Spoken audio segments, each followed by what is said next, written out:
tidak bisa berpindah tempat. Oleh karenanya tumbuhan sangat tergantung di mana dia bertumbuh. Sangat tergantung di mana dia bertumbuh. Seperti makhluk hidup yang lain, maka semua makhluk hidup yang ada di bumi membutuhkan nutrien. Membutuhkan nutrien. Bedanya, tumbuhan mengambil nutrien dalam bentuk senyawa anorganik. Ulangi, tumbuhan mendapatkan nutrien dalam bentuk senyawa anorganik. Karena tumbuhan bersifat autotrofik. Ya, saya tambah slide 1. Tumbuhan ini bersifat autotrofik. Autotrof itu adalah organisme yang jadi tumbuhan ini bersifat autotrof, sedangkan hewan itu bersifat heterotrof. Ini maksudnya tumbuhan dapat mensintesis atau membuat makanan sendiri, bahan organik bukan makanan, dari senyawa anorganik. Itu sifat autotrofik. Contohnya proses fotosintesis. Ya. Sedangkan hewan bersifat heterotrof. Nutrien yang ada pada kita termasuk manusia, kita peroleh lewat makanan. Apa yang dimakan. Kita butuh kalsium, kita butuh kalium, kita butuh magnesium, kita butuh seng, kita butuh besi. Kalau tumbuhan diambil lewat penyerapan hara atau nutrien dalam bentuk anorganik dalam tanah. Tapi kita untuk mendapatkan nutrien-nutrien itu lewat makanan, lewat makan yang kita makanan. Apakah makanan itu dalam bentuk tumbuhan yang kita makan atau hewan yang kita makan. Contoh kalsium kita dapatkan dari susu, tumbuhan tidak dapatkan dari susu kalsiumnya. Tapi tumbuhan serap dari akar dari tanah melalui akar tanaman. Ya.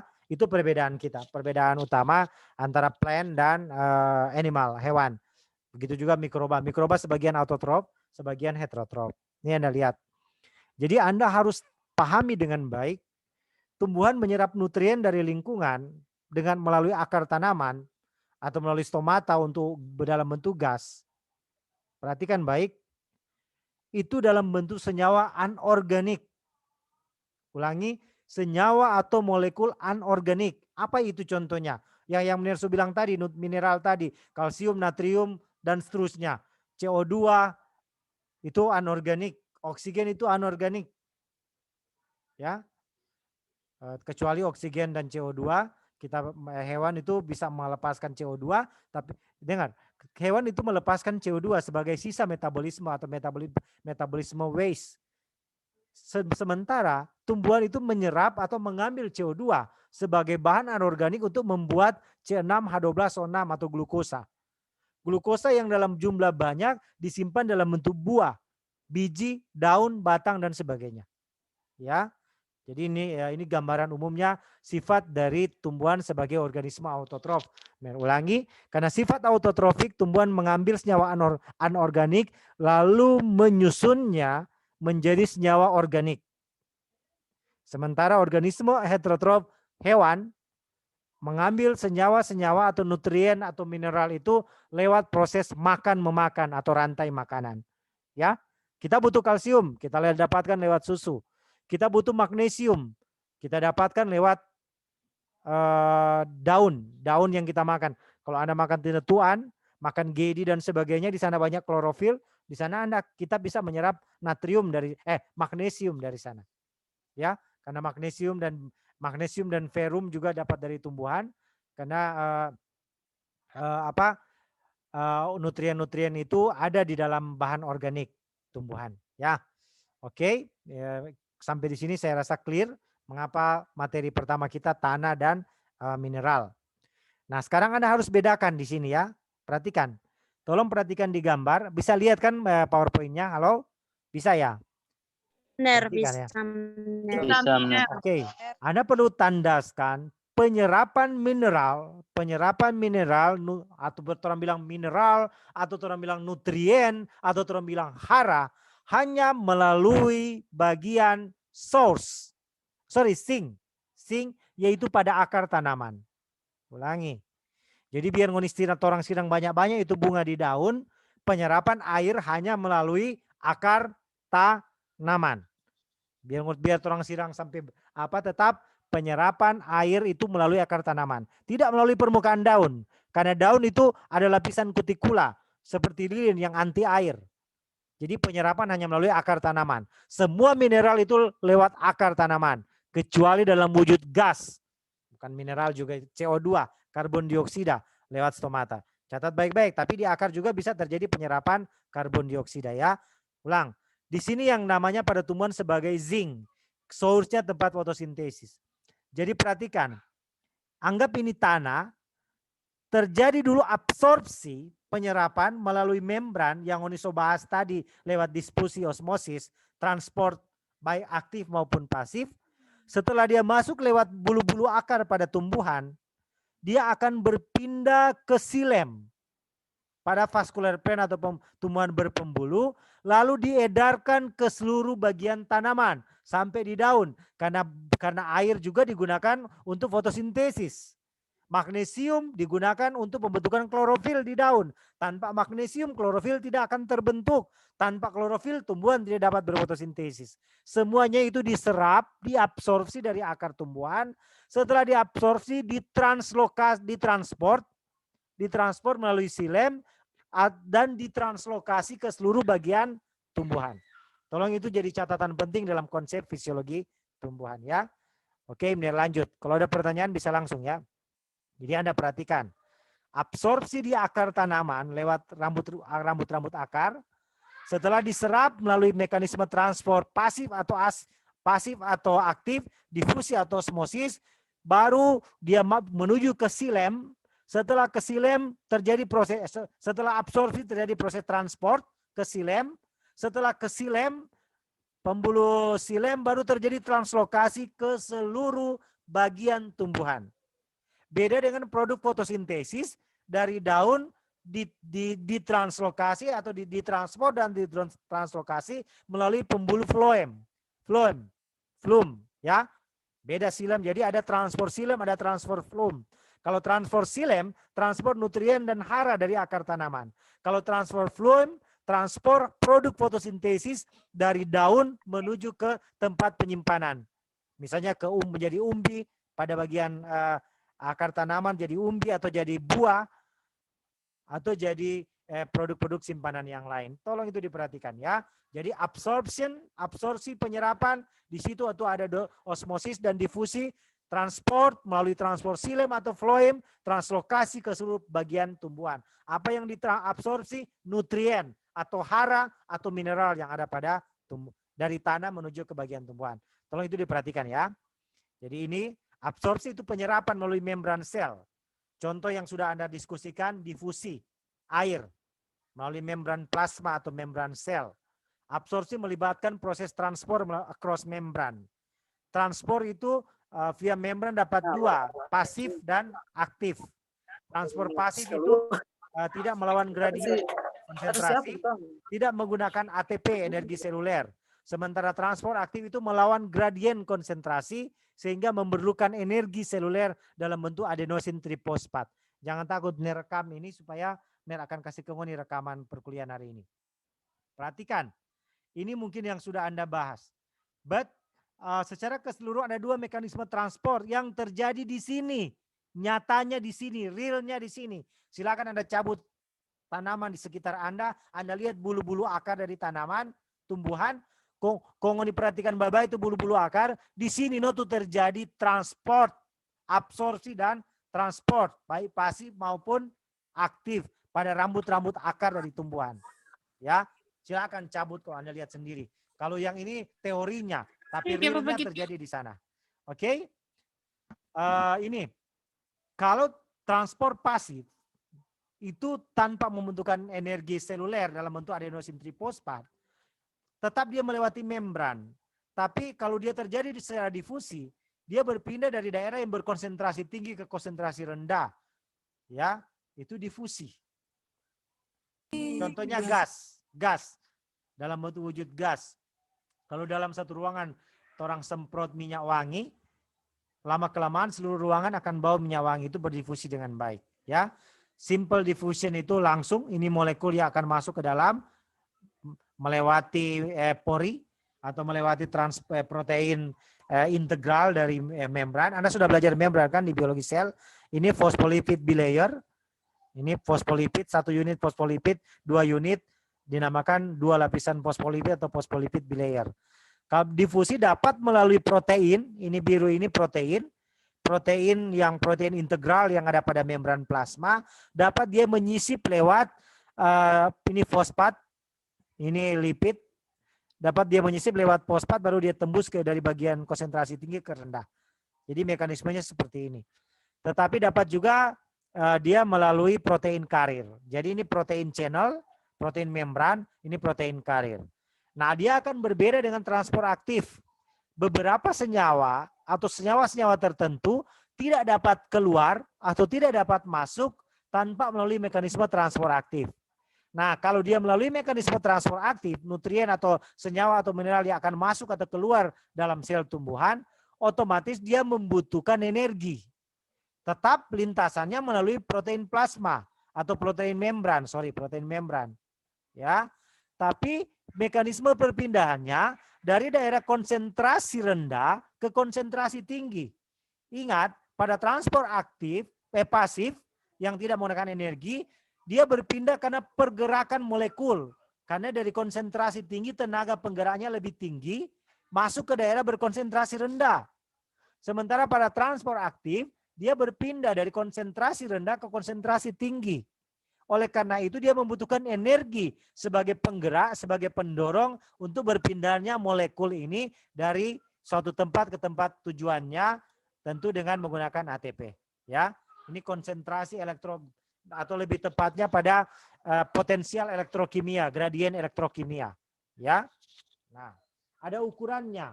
Bagi molekul-molekul yang kurang dari 64.000 Dalton, satuan molekul ini Dalton, untuk masuk dan keluar biasanya dilewat transport pasif. Tapi lebih dari 64.000 Dalton, kilodalton nanti kita lihat lagi, itu tidak, dia harus melalui mekanisme transport aktif. Ya, ini yang sudah Mner gambarkan. Tidak sesederhana. Oh, tumbuhan butuh magnesium, tumbuhan butuh ferum, tumbuhan butuh nitrogen, tumbuhan tidak dalam bentuk unsur tunggal masuk ke dalam akar tanaman lewat membran, ya. Biasanya dia ada mekanisme dalam bentuk molekul garam, baru dia terjadi difusi di sini, ya. Kita lihat sebentar. Jadi posisi dalam tanah seperti ini. Ada tanah, mau belajar itu clay, tanah dalam bentuk clay, partikel clay, dalam bentuk pasir, sand dan sebagainya. Di dalam tanah itu ada udara, ada oksigen, ada CO2 yang dilepas tentunya, baru ada air. Pada tanah ini ada mineral. Nah, ini mineral yang melekat pada partikel tanah. Inilah yang akan berdifusi atau ditransport dari tanah. Woi, perhatikan, dari tanah ini mineral yang ada di tanah, dia akan berpindah ke rambut-rambut akar, namanya absorpsi. Setelah berpindah ke rambut akar, dia akan ditransport ke silem ke seluruh bagian tumbuhan. Itu transport namanya. Oke? Nih. Mari kita berbicara melalui pertama air. Air masuk ke dalam tubuh tumbuhan melalui rambut-rambut akar ini ada beberapa mekanisme. Pertama melalui transmembran. Transmembran yang ini, transmembran.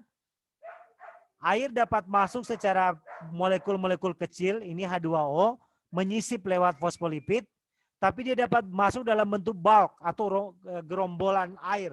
Air dalam jumlah besar melalui protein channel di sini, ya. Namanya aquaporin. Jadi pada membran plasma akar tumbuhan ada aquaporin, di mana air boleh masuk dalam jumlah banyak. Kalau di sini air masuk dalam jumlah kecil, karena dia menyisip lewat, ini kan bersifat hidrofobik. Apa itu hidrofobik? Takut air. Karena itu air menyisip lewat ini, ya. Nanti orang bahas yang sebentar. Ya, ini Mner lewati dulu. Begini kalau dia lewat silem dalam bentuk bulk, air masuk. Ini berikut, ini orang belum bahas ini. Nah, ini menurut Mner konsep penting. Perhatikan ya. Dalam kondisi, jadi H2O itu cuma ada di lab. Perhatikan. Air dalam wujud H2O itu cuma ada di lab. Kalau orang minum aqua, orang minum air minum itu bukan H2O. Itu H2O plus X. Apalagi kalau minum aqua, di aqua, karena itu kalau orang beli, orang bilang mau beli air mineral. Air mineral. Air mineral berarti ada mineral di dalam aqua itu, air. Bisa paham sampai di sini? Halo? Halo, bisa dengar? Bisa dengar suara Mner? Bisa. Jadi rumus air yang orang beli aqua dan sebagainya itu namanya air mineral. Di situ berarti ada bukan cuma H2O, tapi ada mineral lain yang ada di dalam. Ya, mudah-mudahan bukan mineral beracun. Jadi itu maksudnya dari penjelasan NER. Nah, perhatikan ini gambar penting, bisa keluar di ujian. Kalau dalam bentuk air murni, tolong perhatikan, pure water, tekanan airnya, presurnya itu nol semua. Nol semua. Ya.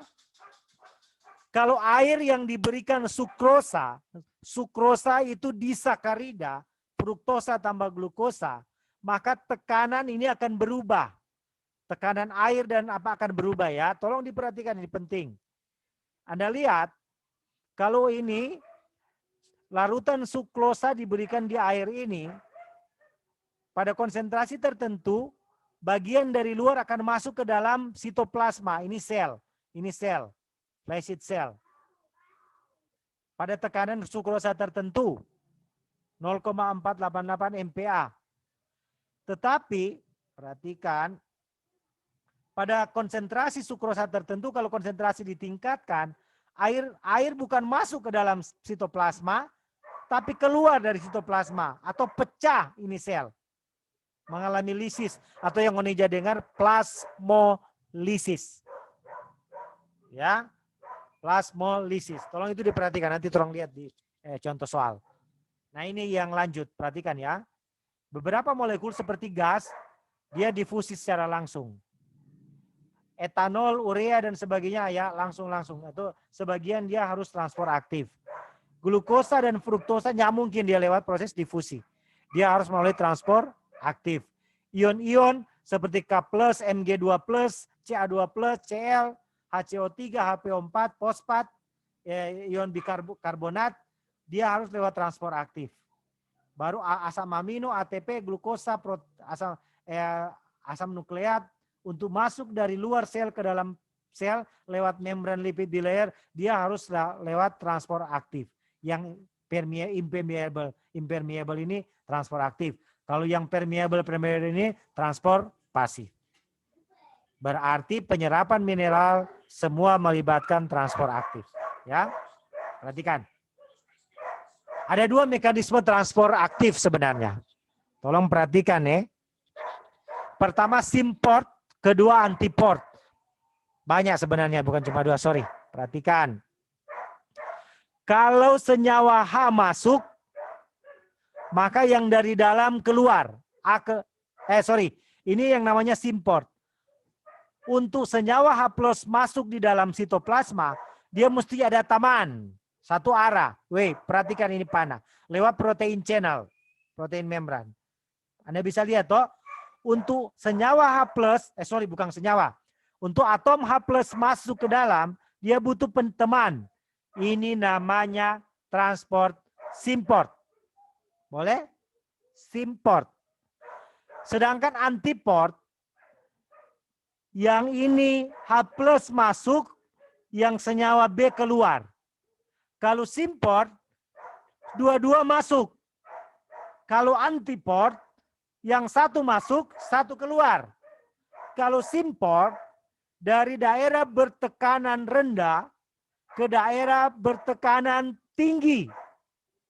Ini perhatikan ya. Perhatikan. Ini substrat dari A, dari daerah tekanan tinggi. Jadi ini senyawa atau nutrien yang mau dibawa masuk, dia butuh H+. H+ ini pendamping atau teman. Contohnya begitu. Kalau pada simport, dia dari gradien elektrokimia rendah ke gradien elektrokimia tinggi. Kalau antiport, dari gradien elektrokimia tinggi, ini B. B dari gradien elektrokimia tinggi, konsentrasi tinggi ke konsentrasi, konsentrasi rendah ke konsentrasi tinggi. Ya, dia saling berlawanan. H+ masuk, senyawa B keluar. Kalau di simport, H+ masuk, baru ini senyawa A berapa masuk. Oke, pokoknya perhatikan Jo. Kalau pusing nanti cari tahu sebentar. Ini namanya fisiologi tumbuhan. Nah, inilah senyawa-senyawa yang masuk di tanah, dalam tanah, tumbuhan, akar. Dapat secara simport, perhatikan nih. Kalau simport kan butuh teman. H+ masuk, sukrosa dapat masuk.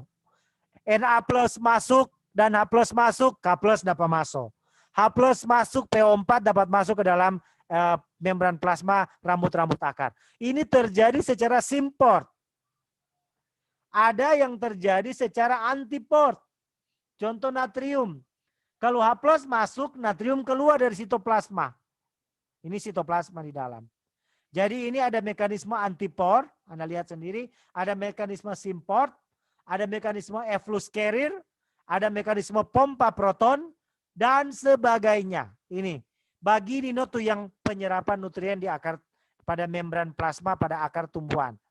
Jadi Tutungoni udah belajar difusi dan osmosis, itu cuma teori dasar dari bagaimana nutrien ditransfer pada akar tumbuhan. Oke. Nanti Ngoni lihat sebentar. Jadi ada bisa secara simport, antiport, dan sebagainya.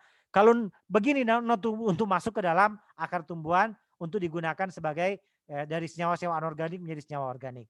Sebagai organisme autotrof. Ya. Oke.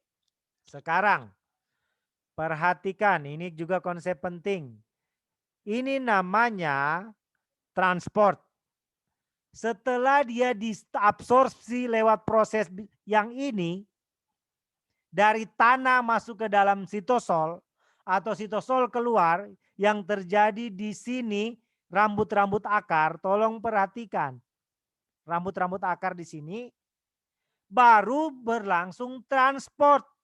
Dari sel rambut-rambut akar, dia akan dibawa ke silem. Dari rambut-rambut akar di sini ada membran plasma, di luar sini tanah. Nah, nutrien yang diambil yang ini segala macam ini, dia akan dibawa ke silem. Namanya transport. Kalau dia mau serap, namanya absorpsi. Bagaimana diserap? Lewat ini, mekanisme transport aktif atau pasif. Mekanisme transport aktif dapat terjadi secara simport, antiport, dan sebagainya. Karena butuh energi. Melawan potensial gradien elektrokimia. Kalau transport pasifnya perlu. Contoh air dan CO2. Solia yang ini tadi. Setelah dia masuk ke dalam sitosol yang ada pada ini satu sel ini satu sel semua ini satu sel, ini sel, sitoplasma kok ini. Untuk mineral yang diserap yang natrium, PO4 dan sebagainya dibawa ke daun, ke bagian tumbuhan yang lain, dia harus dibawa ke silem. Bawa ke silem. Untuk sampai di pembuluh silem ada dua cara. Pertama, lewat rute apoplastik, kedua lewat rute simplastik. Kalau lewat rute atau apoplastik, dari sel rambut akar ketika terjadi di sini ada membran-membran di sini, yang ini yang terjadi di situ, yang terjadi di sini. Lihat, dia masuk kalau apoplastik, masuk ke sel rambut akar, dia bajalang yang merah, tolong perhatikan tuh merah.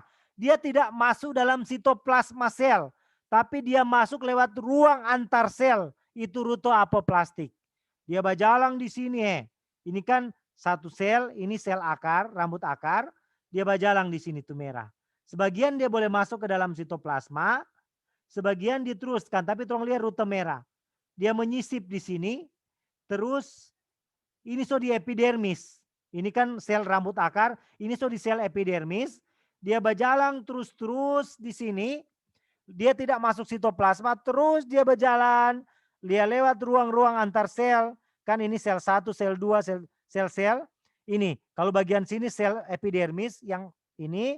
Kalau yang bagian ini sel korteks, jaringan korteks. Kalau bagian ini endodermis, ini stele, ini silem yang ada di dalam. Dia berjalan terus-terus. Pas sampai di endodermis, di mana terdapat pita Kaspari yang kedap air, ini tuh pita Kaspari yang warna ungu, dia tidak bisa lagi menyisip di sini, sehingga DP rute transport dia pindah.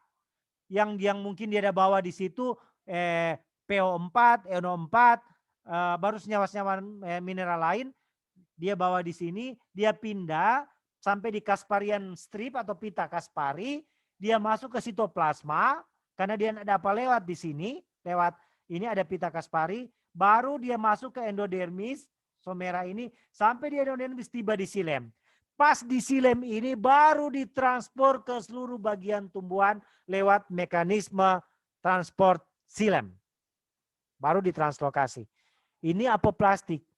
Kalau melalui mekanisme simplas, yang kedua, dia tidak lewat ruang antar sel sama dengan apoplastik, pas dia serap di membran sel rambut akar, dia langsung masuk ke sitoplasma.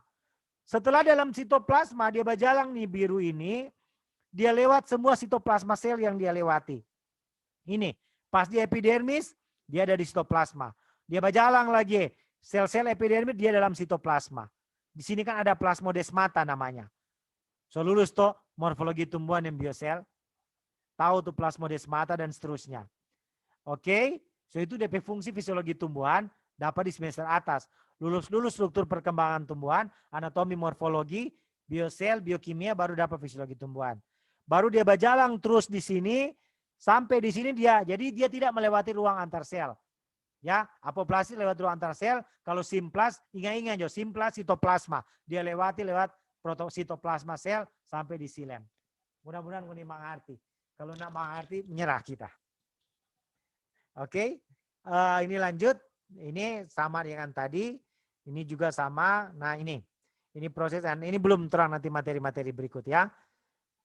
Ini mungkin yang bisa Mener tegaskan untuk materi ini. Nanti ada tugas nanti Anda lihat di sana. Mener stop share. Silakan kalau ada pertanyaan. Silakan. Ada pertanyaan silakan. Jangan takut ini Mener rekam. Mener rekam. Nah jadi Nguni bisa ambil di perekaman penjelasan. Sebentar. Ada pertanyaan silakan Mener persilakan supaya terampai waktu termanfaatkan dengan baik. Silakan kalau ada pertanyaan tentang penjelasan. Jadi absorpsi, transport, translocation. Absorpsi itu Nguni bicara transfer aktivasi itu di absorption. Setelah absorption, transport ada dua, simplas dan transport, simplas dan apoplas untuk menuju silem. Sampai di silem, dia transfer ke seluruh bagian tubuh tumbuhan, translokasi ke seluruh bagian tubuh tumbuhan. Silakan kalau ada pertanyaan.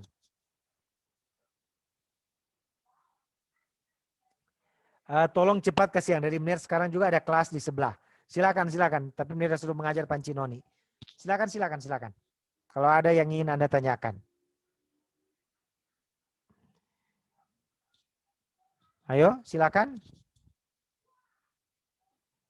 Anda bisa ikuti penjelasan Mener lewat Zoom kan? Atau bagaimana? Halo? Meini? Bisa ikuti penjelasan Mener tadi? Bisa, Mener. Ya. Baik, tapi sebentar juga Mener akan kasih rekamannya supaya ini boleh lihat ulang-ulang. Ada pertanyaan? Silakan kalau ada pertanyaan. Jangan diam semua. Setengah mati lagi dia pakai Zoom. Silakan kalau ada pertanyaan.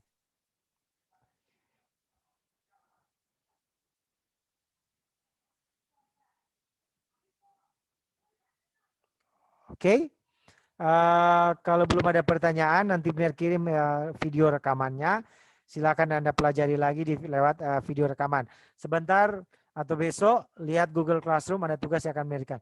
Bagaimana praktikum yang Mener tugaskan?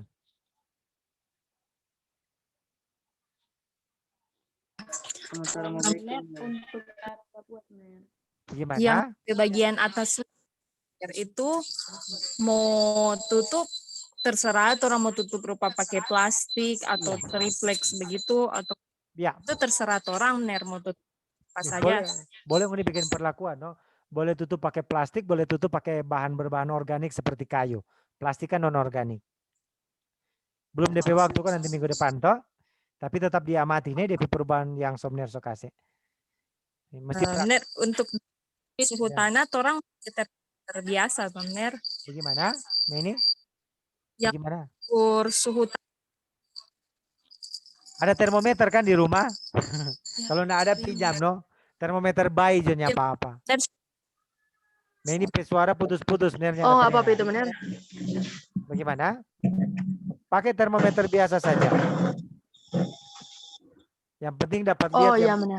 Yang penting Iya. nih kita kasih aktif tuh video. Apa namanya? Pakai termometer supaya dapat tahu DP suhu. Itu kan so kasih panduan toh. Ini praktikum. Itu praktikum itu orang sebenarnya Iya, proses dekomposisi. Di situ sebenarnya so jadi kaya mineral. Nanti orang mau lanjut kita tuh praktikum itu belum selesai. Produk dari situ akan digunakan untuk menguji pertumbuhan tanaman. Entah mau tanam tomat, mau tanam apa, ini kan di lokasi KKN toh. Mata tanam jodoh di sana Iya kompak. benar. Itu jadi pupuk. Jadi pupuk. Ya, namanya sistem biopori. Sistem biopori. Ada fungsi lain juga. Dia menyimpan air. Menyimpan air sehingga mencegah terjadinya erosi, banjir, dan sebagainya. Karena air dipresipitasi. Namanya sistem biopori. Dikembangkan oleh Institut Pertanian Bogor. Ya, masih ada pertanyaan lagi? Kalau sudah tidak ada pertanyaan, tolong isi. Kalau pertanyaan Meni pesuara menirja dengan sepanggal-sepanggal. Bagaimana Meni? Silakan Meni. Silakan. kalau pertanyaan umum Ner bisa. Iya silakan. Ner kan waktu orang 6 ada iko pembekalan kan ada bilang setiap MK itu yang untuk semester 6 pertemuannya 3 kali Ner untuk tatap muka. Nah ini untuk MK fisiologi tumbuhan Ner, orang mau tatap muka terus selama 16 Orang bicara juga di rapat itu. Jadi Anda itu belum menerapkan kurikulum merdeka yang diterapkan itu. Kalau Anda mau adopsi namanya serapan, ini kan fisiologi tumbuhan mata kuliah wajib. Ini mata kuliah wajib. Itu Anda mau ambil KKN, kurikulum KKN Merdeka Belajar, kalau dari semester 3 ada kontrak mata kuliah, ada ikut program kurikulum Merdeka. Oke. Tapi kalau enggak, itu sebenarnya sistem perkuliahan reguler. Sama di Murni juga orang bikin begitu. Itu ada kesalahan persepsi pertama tentang kurikulum Merdeka. Orang sudah diskusi dengan dosen, tapi sebagian tetap melaksanakan, tapi kalau benar tidak. Kita tetap ikut kurikulum reguler. Karena kalau ngoni ambil kurikulum Merdeka itu namanya sistemnya bukan nilai. Sistemnya adalah laporan kegiatan. Dan kurikulum Merdeka, laporan kegiatan itu diterjemahkan bukan dalam bentuk mata kuliah wajib, tapi mata kuliah pilihan. Ini fisiologi tumbuhan kan mata kuliah wajib, ya. Masih ada lagi silakan. Silakan kalau masih ada. Oke, kalau sudah tidak ada, nanti kita lanjut berikut. Benar sampai di sini dulu. Semoga materinya bermanfaat bagi Anda ya. Benar close ya, karena benar mau bergabung di kelas yang lain. Oke, selamat sore semuanya. Iya benar. Selamat sore.